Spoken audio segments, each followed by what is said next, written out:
How's it going, guys? Coach Albo here from GameLeap, and today I'm going to explain how I got top 20 in Overwatch 1 and top 100 in Overwatch 2, and how I helped dozens of people climb fast. And after watching these 7 tips, no matter your rank, I guarantee you that you're going to walk away and rank up faster. So, getting into tip number 1, you need to stop doing the same thing every single fight if it's not working. And how do you tell if something's not working? If you've done it 2 fights in a row and you've lost both them fights, it's fair enough to say you should do something different. So, let's say you're playing Zarya and you've recognized that for the past 2 fights you used both your bubbles early to try and get charge, and by the time the fight broke out you only had 1 back up on cooldown, and this led to you getting rushed or found in a sticky situation that you couldn't get out of. You now need to change something. You either need to realize that when you use these 2 bubbles you need to take a step back and understand that you are now vulnerable and that you can be rushed, or you need to save a bubble, maybe only use 1 to try and get charge, so that by the time the fight actually breaks out you have both bubbles back off cooldown and you can actually brawl the enemy team. And you might be asking, how do you recognize when these types of things are happening? How do you recognize that you're making the same type of mistake over and over again? You can either see it in game, or when you go back and watch your own games, which I highly recommend you do, you will notice that you do the same thing over and over again that leads to you getting punished or you losing the fight. Too many times I see low ranked players bashing their head against the wall trying to do the same thing over and over again. Instead, if you just switched a hero or went a different route, this can then force the enemy to have to make a play, which you can then exploit. On the topic of forcing the enemy to make a play, we can move on to tip number 2, which is to use your ults first. I see this mistake at every single rank all the way up to GM. The team that ults first usually wins the fight. This is because it makes the enemy have to react to your ultimate and the fight is now at your pace. If you don't ult first, you're effectively just waiting for somebody else to press their Q button and kill 1 or 2 of your team before you even get a chance to make an impact on that fight. Once 1 or 2 of your team are dead, it's much harder to turn that fight. I promise you that at the start of the fight, when it's 5v5 and your team still has their resources, it is much easier to get value from your ultimate, as your team has abilities and can support you much better than when the fight has been drawn out and gone on for a long time or your team is already down players. I would like to add, however, not all ult can be used first. Let's say you have Shatter, it's probably not going to be best just to throw your Shatter out as quickly as possible. It'll probably actually be better to wait for when the enemy shield is low. But a lot of ults like Blade, Grav, these types of things, the ults that you can engage with are typically better to be used first. Check out our website GameLeap.com, where we release hundreds of in-depth guides created by some of the highest ranked players in the world. Our courses are much more in-depth than anything you'll find on YouTube, and I highly recommend you get the membership right now. Click on the link in the description and sign up now.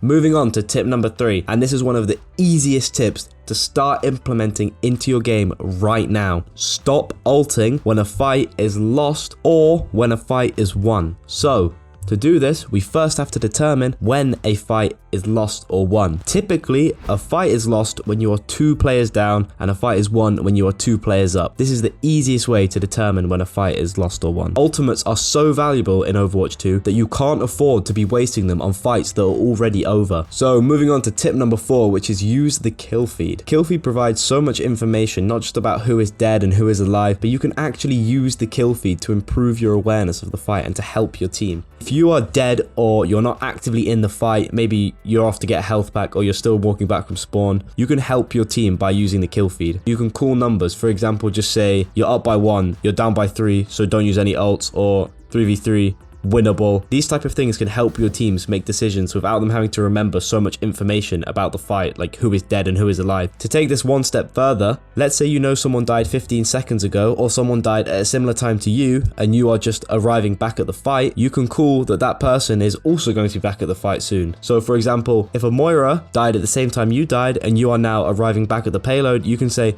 Moira's going to be back soon. On the flip side of this, you can also say I'm going to be back in 3, I'm going to be back in 5, I'm going to be back in 10, to give your team a good understanding of numbers and how they can play the fight. If you say I'm going to be back in 10, maybe your team will hold off for 10 seconds and then when you're back they can re-engage, that type of thing. Or if you say enemy Moira is going to be back soon, then your team know, okay, we're already 1 down, the enemy Moira is coming back, it's probably a loss, we won't use any more ults, we might as well just die fast. and get on with the next fight. The kill feed can provide so much information to your teammates if you're vocal about it. Furthermore, the kill feed can help you understand enemies' positioning and how you need to play the fight. So, for example, you're playing D.Va and you've just seen a Tracer has killed your Ana in the kill feed. You now know there is a Tracer in your backline and you need to go and peel for your other squishies by matrixing them or helping fight the Tracer. In addition to this, if you notice that every fight the Tracer is killing one of your backline, you could help your backline by sticking by them and looking out for the Tracer, as you know she must be positioned in a way where she can access your backline. Moving into tip number 5, and this is a classic tip that you've probably heard many times before,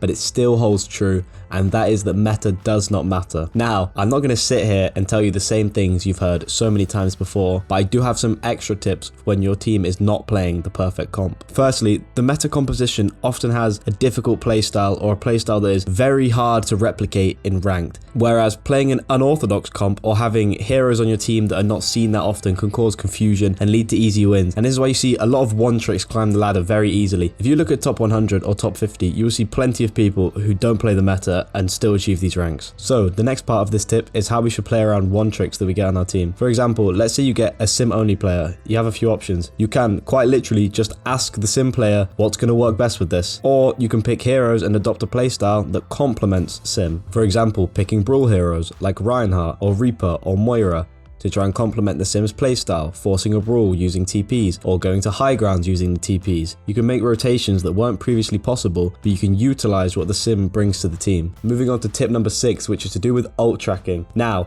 I don't believe that for ranks Diamond and below need to ult track entirely. Instead of trying to actually guess every single ultimate the enemy team has, just focus on what can stop your ult. If you're Genji with Dragon Blade, just think about, do they have trance, do they have beat? If you're on Lucio, just think, okay, do they have grab, do they have blade? At the end of the day, if you're playing Genji, it doesn't really matter to you if the enemy team has primal. So don't worry about trying to track these things that are going to make extremely small differences in your play. To take this one step further, let's say you're playing Genji and you know they have beat to counter your blade, then perhaps you can ult first or ult early, as I said earlier in the video, and someone else on your team then has a free ult like your Zarya's Grav or Death Blossom or whatever other ults your team has. Or, for example, if I'm playing Genji and I know they have beat, I'm not going to dash into 5 players as I know I cannot get my resets instantly and will die as they all have 500 HP. Instead, you can dash to someone slightly away from the team, and then even if they get beat, then you're in a safer position. You're not going to be in the middle of 5 players and will instantly die. But without knowing and without thinking that they have beat, you can't make these decisions, which I guarantee will have a big impact on your game. Okay, and getting into the last tip, tip number 7, and this is to pick roughly 3 heroes to master before you start expanding your hero pool drastically. By all means, have other heroes you can play decently in case you do for some reason need to swap or have to try something different, but having 3 heroes you properly understand is far better for learning the game than trying to flex and play all heroes semi-okay. This is because you spend more time actually learning the macro fundamentals of the game than having to focus on what your hero's job is or performing unfamiliar combos. And when you do learn the fundamentals, you quickly find out that your game sense transfers to all characters and you will be able to pick up characters much faster. Think back to when you started playing Overwatch.